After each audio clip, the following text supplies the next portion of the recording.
Magandang oras mga kababayan, mga ka-Golden Boy. Breaking news, merong 225,000 ka personnel and uniform. Ito yung mga PNP. Hindi pa kasama dito ang NBI. 225,000, imagine that, sa buong Pilipinas. Nakakalat yan ang PNP in full force sa paghahanap kay Bato de la Rosa. Grabe talaga ito, parang manhunt na to eh. Kaya walang kawala si Bato, hindi magtatagal. Lalo na kapag meron ng bounty sa kanyang ulo katulad kay Kibuloy, ay meron kaagad maghuhudas at magtuturo kay Bato kapag matagal pa siyang maaresto. Kaya dito sa dami na to, 225,000, ay talagang meron talagang makakita niyan kay Bato. At sabi ko na kanina, palagay ko ay mayroong ibibigay na bounty. Kapag hindi si Bato matagpuan in 1 week, sigurado ako may bounty na yan. Kaya meron tayong hiram na video dito galing sa ating mga kaibigan sa TV5 News Everywhere with Ed Lingaw. Ito ang video atin panoorin. Full force ay patutupad ng PNP ang arrest warrant laban kay Senator Bato de la Rosa. Ayon pa yan mismo kay Interior Secretary John Vic Remulla. At live mula sa TV5 Media Center, nauna sa balita, mobile journalist Jazz Paredes. Jazz, ano mga paghahanda na ginagawa ng PNP?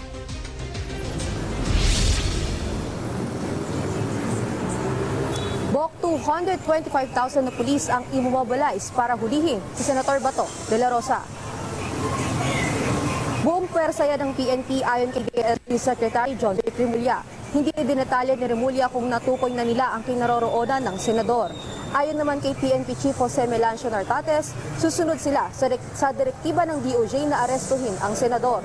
Iginagalang daw ng PNP ang proseso ng hustisya ang mandato ng mga ahente. Alright, at para sa akin mga ka-Golden Boy, ay hindi na bago itong pag-aresto sa mga senador na mayroong pagkakasala.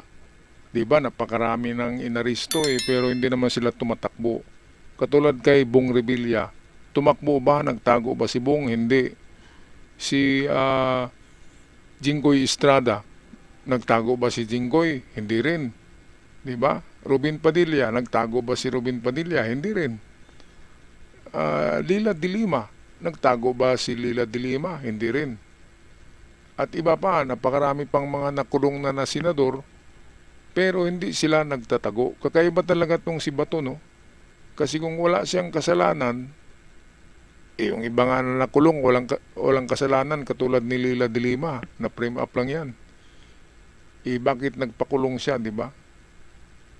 Si Bato, alam ni Bato kung gaano kalaki ang kanyang kasalanan sa buong Pilipinas, sa mamamayang natukhang ng kanilang Operation Tukhang ni Digong. Sila dalawa talagang nag-arkitekto noon.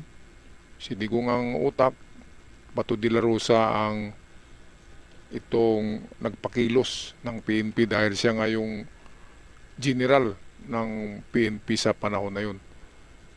Ang atin lang ay bakit hindi harapin ni De La Rosa, ginawa niya Bakit yung ibang mga senador ay nagpakulong? Tapos siya takbo ng takbo. Ngayon ang masama, dinamay ni Bato de la Rosa ang ibang mga senador. Ginulo ni Bato de la Rosa ang Senado. Kaya mayroong barilan doon dahil nandun siya. Di ba? Pagpasok niya doon, sigaw ng sigaw siya. Tapos maya-maya, iyak ng iyak. Grabe. Kaya kakaibang senador, no? Takbo ng takbo, tago ng tago. Matapang noon, pero ngayon, ang duwag-duwag. Okay, balik tayo sa TV5 News Everywhere. Siya ng gobyerno. Tiniyak naman ni Nartates na magiging patas sila at igagalang nila ang mga karapatan ng senador. Samantala, Bok, kaninang umaga pa lang sa press briefing ni PNP spokesman Randolph Tucaño, nakabang na talaga sila sa direktiba ng DOJ.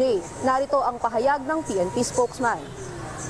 May sapat na numero ang specific na unit ng Philippine National Police para i-effect ang isang warrant of arrest kahit kanino man ito man ay maging senador o hindi man. Ang particular na unit na magsasagawa po nito ay ang CIDG. Just sa panig naman ng NBI, may pahayag na ba sila tungkol dun sa utos ng DOJ na arestuhin si Senator Bato?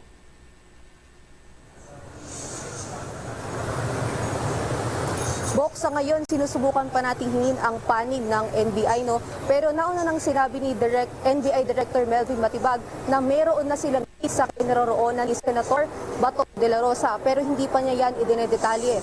Pero ang sinabi rin ni Matibag ay dapat daw si Senator Robin Padilla ang tanungin kung nasaan nga ba si Senator Bato. Okay, so itong ano naman kay Robin Padilla ang ating masabi. Klarong-klaro naman sa CCTV, di ba? Na magkasama talaga sila. Lumabas ng palihim sa Senado. Mayroon pa ngang chika bibs doon eh. Di ba? Sino ba yung espesyal na babae na kasama ni Bato? Yun ba ay kay Robin o kay Bato? Medyo sexy yun eh. Blondie na buhok. Tapos maganda ang katawan. Palagay ko nasa 27 years old. Mga kababayan. Bakit tatlo sila? Di ba? Yun lang. Wala naman akong sinabi. Baka sekretary. Okay, so ito nga. May kaso si Robin Padilla tungkol dyan. Kung kakasuhan talaga si Robin, ay meron siyang kaso. Kasi nga siya ang nagtakas kay Bato. Kitang-kita sa CCTV. Noon, dinideny ni Robin na nag-drive daw siya ng kanyang Fortuner pero wala si Bato doon.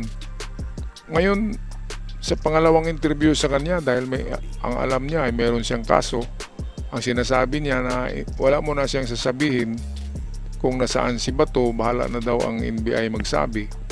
Pero nabanggit niyo na noon, itinanggi niya na noong unang interview sa kanya na wala siyang kinalalaman sa pag-alis ni Bato de la Rosa sa pagpuslit galing sa loob ng Senado palabas. Pero ngayon, bistadong-bistado, ano bang klaseng mga senador yan? Kapag ganyan na sinungaling, alam na natin ang ugali ni Robin Padilla. Sinungaling din pala yan. Napakasinungaling. Ikitang-kita na sa CCTV. Kaya ang CCTV talaga ang susi ng lahat. Mga kabayan, itinago pa yan ha, yung CCTV, ang tagal-tagal lumabas niyan. Baka mayroon pang na-edit diyan, mga kababayan. Kaya anong masabi niyo dito? Full force, 225,000 kapulisan ang maghahanap kay Bato de la Rosa simula ngayon sa oras na ito. At hindi pa kasama diyan ang NBI. Ang NBI talaga ang magpursige niyan dahil mayroon na nga silang medyo hindi pagkaunawaan sa Senado, di ba? Kaya antayin natin bukas o baka isang linggo pa ito matagpuan si Bato o baka matagal pa. Hindi natin masigurado yan. Alright, so magpaalam na mga kababayan, mga ka-Golden Boy. Hanggang sa muli at maraming salamat sa mga bagong nag-subscribe.